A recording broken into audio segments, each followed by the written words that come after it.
মাটির নিচে টানেল। এই টানেলে সারিবদ্ধভাবে রাখা মোবাইল ট্রাক আর মোবাইল ট্রাকের ওপরে সাজানো ক্রুজ ক্ষেপণাস্ত্র।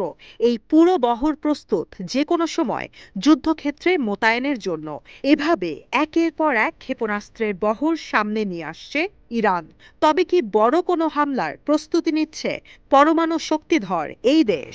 এক মাসে তৃতীয় গোপন সামরিক ঘাঁটি সামনে এনে বিশ্বে হইচই ফেলে দিয়েছে তেহরান।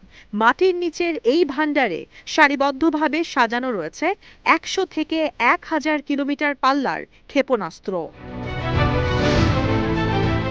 মিসাইলের এই সাম্রাজ্যের মধ্যে রয়েছে ইরানের নতুন অস্ত্র, যেটি এমনভাবে তৈরি যে হামলা করে রণতরীকেও ডুবিয়ে দিতে পারে।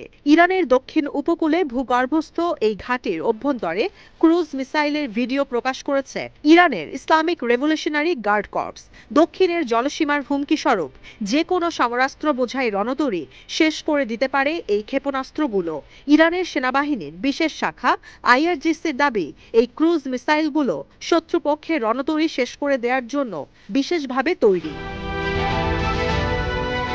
নতুন ঘাঁটিতে রয়েছে ইরানের কদর 380 ক্রুজ ক্ষেপণাস্ত্র, যেগুলো ১,০০০ কিলোমিটার দূরে গিয়ে হামলা করতে সক্ষম। সামরিক সংঘাত শুরুর মাত্র ৫ মিনিটের মধ্যে এই ক্ষেপণাস্ত্র মোতায়েন আর ছোড়া সম্ভব। শত্রুপক্ষের বিদ্যুৎ চুম্বকীয় তরঙ্গ যেন যাত্রাপথে বাধার সৃষ্টি করতে না পারে, সেজন্য মিসাইলগুলোর রয়েছে অ্যান্টি জ্যামিং সিস্টেম।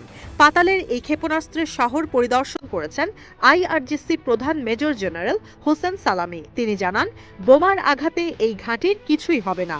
শত্রুপক্ষকে উদ্দেশ্য করে আইআরজিসির কমান্ডার বলেন, ইরানকে ভুল বুঝলে পরিণতি হবে ভয়াবহ।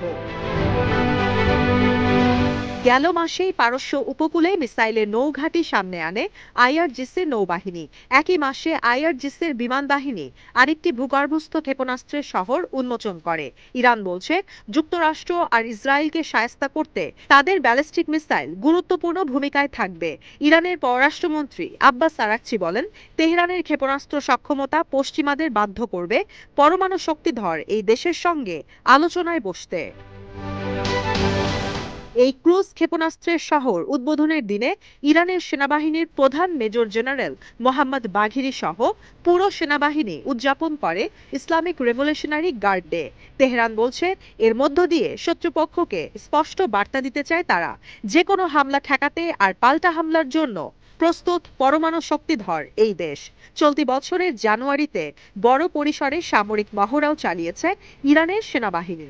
দেশটির সর্বোচ্চ ধর্মীয় নেতা আয়াতুল্লাহ আলী খামেনির নির্দেশনায় দেশের সামরিক খাত এত শক্তিশালী করছে ইরান।